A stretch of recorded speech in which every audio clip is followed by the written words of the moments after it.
अस्सलाम वालेकुम दोस्तों, माइक्रोसॉफ्ट एक्सेल जे ट्यूटोरियल में खुश आमदीद। हाणे ही माइक्रोसॉफ्ट एक्सेल तव्हांजे लाइ खोले रखियो अथऊं। इन में जेका असां सेव कई हुई फाइलनि खे ओपन कंदासीं ऐं उन ते वधीक ऑपरेशन्स कंदासीं। ये ॾिसो, असां फाइल ते क्लिक कयोसीं, फाइल ते क्लिक कयोसीं ओपन, ऐं ओपन में असांजी रिसेंट में ऑलरेडी असांखे फाइल मिली वेंदी। जेकॾहिं न मिलनि त पोइ असीं कंप्यूटर ते क्लिक कंदासीं ऐं ब्राउज़ कंदासीं। ब्राउज़ करे असां जिते फाइलूं पंहिंजी सेव कयूं हुयूं उन लोकेशन ते पहुचंदासीं।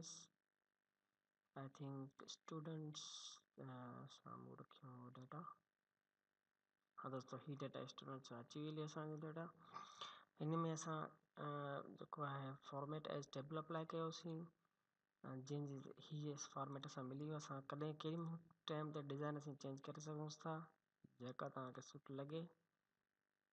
छो त हाणे इनखे माइक्रोसॉफ्ट एक्सेल है वो हिकिड़ो एज ए टेबल बिहेव करे पियो।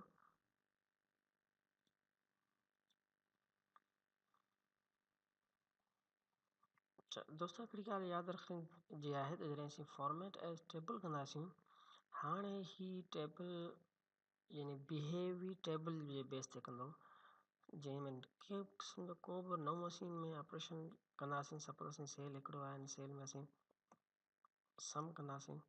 हाणे ॾिसो, असीं क्लिक पिया करियूं कंहिं बि सेल ते त असांखे छा पियो शो कराए, हीअ ॾिसो @ऑप्टेन माउस मेन, यानी हिन सेल खे, हिन टेबल खे हू एज ए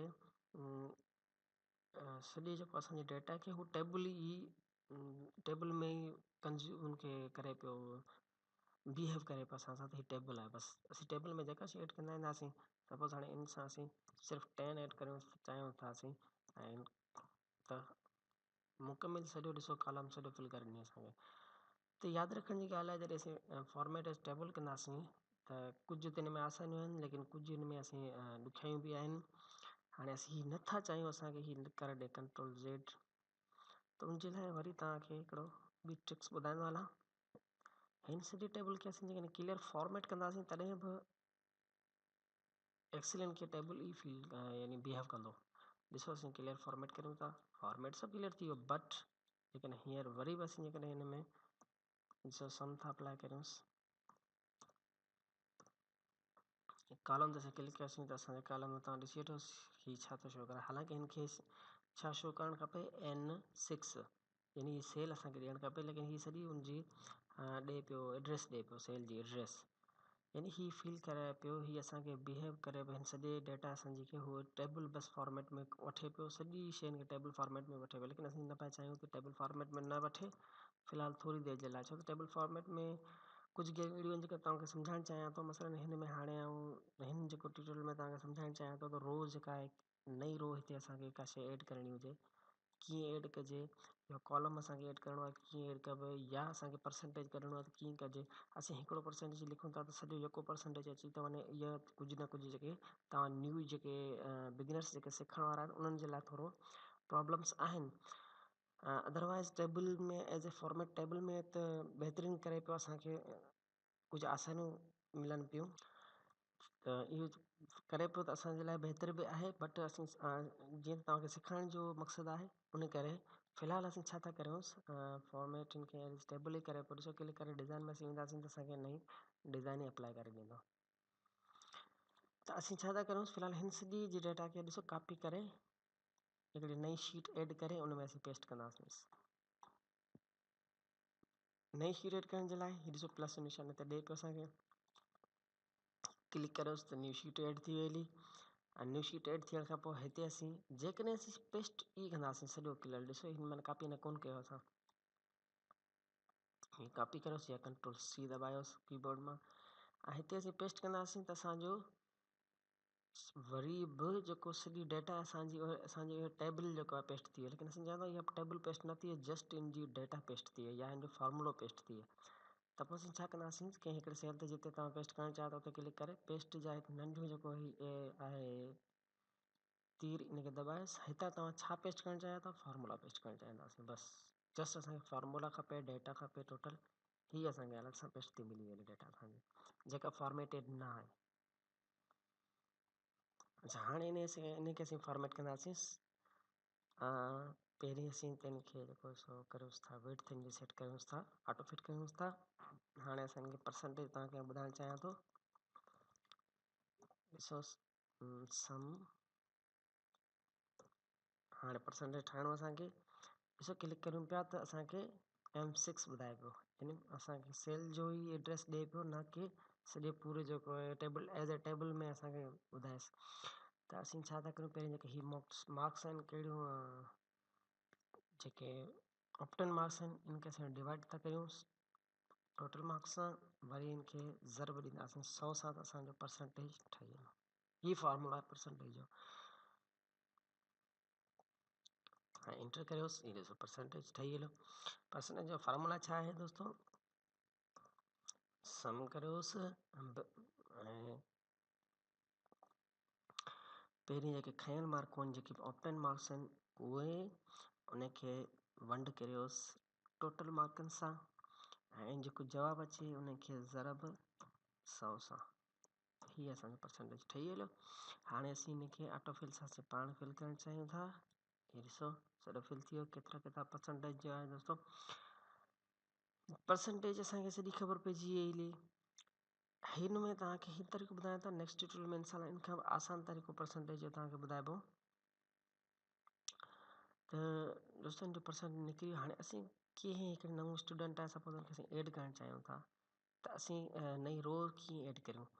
तव्हां पहिरीं रोज़ खे सिलेक्ट करियोसि ऐं हितां ही ॾिसो लिखियो पियो इंसर्ट। इंसर्ट मां छा लिखियो पियो आहे, इंसर्ट शीट रो। क्लिक करोसि, तव्हांजी नई रो एड थी वेंदी। तव्हां हिते नओं स्टूडेंट जेको बि जेको नालो लिखी सघोसि था, सपोज अली अहमद मोहम्मद खान, ही मूं एड कयो नओं।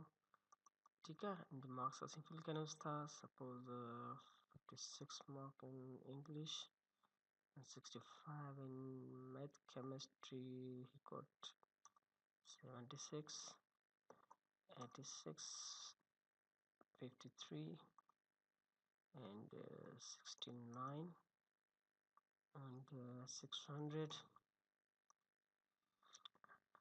अच्छा दोस्तों, हिन खे हाणे असीं फार्मूला वरी सॼो नओं ॾियूं। इन खां असीं छा था करियूंसि, मथे साॻी फार्मूला खे डुप्लीकेट करियूंसि था। ही ॾिसो ही ठीकु आहे, ॾिसो हाणे डुप्लीकेट सां हिन जेका हिन जी आहे, ॾिसो वैल्यू घणी आहे, हिन जी वैल्यू आहे 414, हिन 405 कयो अथसि। यानी कि डुप्लीकेट छा थी आहे, वैल्यू डुप्लीकेट न थी आहे, बल्कि फार्मूला डुप्लीकेट थियो आहे। ॾिसो दोस्तों, फार्मूले खां ई डुप्लीकेट कयो अथसि, ना कि वैल्यू खे डुप्लीकेट कयो अथसि। त इहे कुझु एक्सेल जा असांखे जेके आहिनि महिरबानियूं आहिनि, जेको असांखे कैलकुलेशन असांखे आसानी करे ॾिए थो, जल्दी में असांखे ही कैलकुलेशन करे ॾिए थो। दोस्तों नई हिकु असां रोज़ एड करे छॾींसीं। अच्छा, लेकिन उन में ॾिसो सीरियल नंबर में लाज़मी फ़र्क़ु थींदो। तव्हां मथां सीरियल नंबर वरी सिलेक्ट करे या जेको सभु हेठि करे सघो था 20 आहिनि ॾिसो, या तव्हां छा था करियोसि, हिन टिनि खे सिलेक्ट करे दोस्तों यादि रखिजो, नंढिड़ो जेको टुको आहे इन ते तव्हां डबल क्लिक कंदो। ठीकु आहे, त डबल क्लिक करण सां हेठि ऑटोमेटिक सभु सीरियल नंबर ॾेई छॾिया। दोस्तों हाणे सिखंदासीं कॉलम नओं कीअं एड कजे। कॉलम एड करण जे लाइ साॻी फॉर्मूला आहे, मथां कॉलम जेको बि आहे उन ते तव्हां क्लिक करो ऐं इंसर्ट मां ॾिसो इंसर्ट शीट कॉलम, ही कॉलम एड थी वियो। हिन में तव्हां जेका डेटा चाहियो फिल करे सघोसि था। फ़िलहाल असां जीअं असां कॉलम जी ज़रूरत न आहे, उन करे असीं डिलीट खे दबाईंदासीं, डिलीट कॉलम।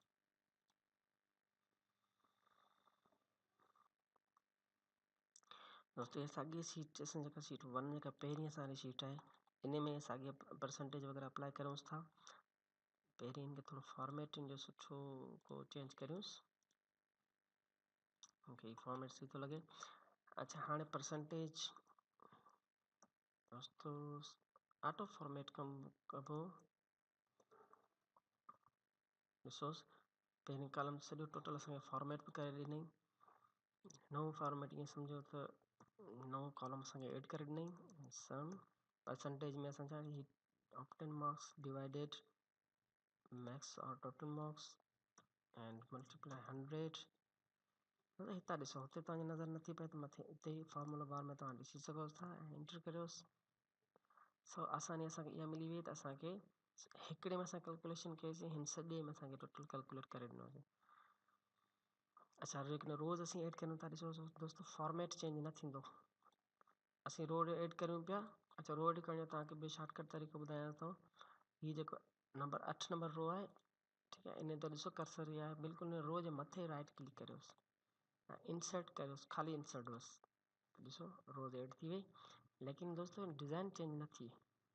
कंट्रोल जेड करे तव्हां वरी नोटिस करियो त हिन रो जो जेको कलर कहिड़ो अथसि, ॾिसो बैकग्राउंड में शेड आहे।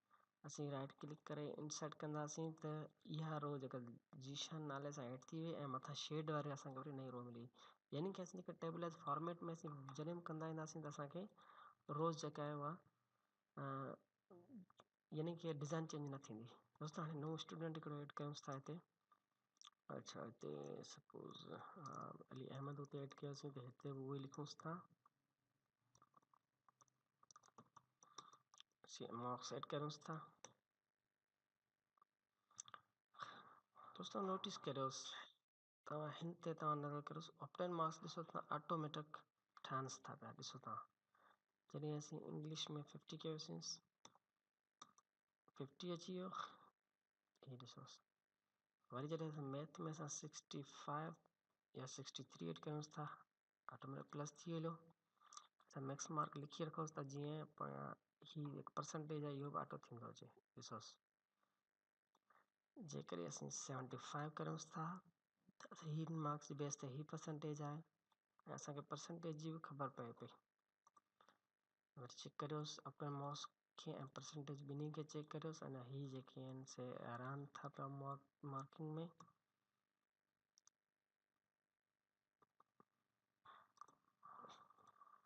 ॾिसो दोस्तों इहो फ़ाइदो आहे माइक्रोसॉफ्ट एक्सेल जो।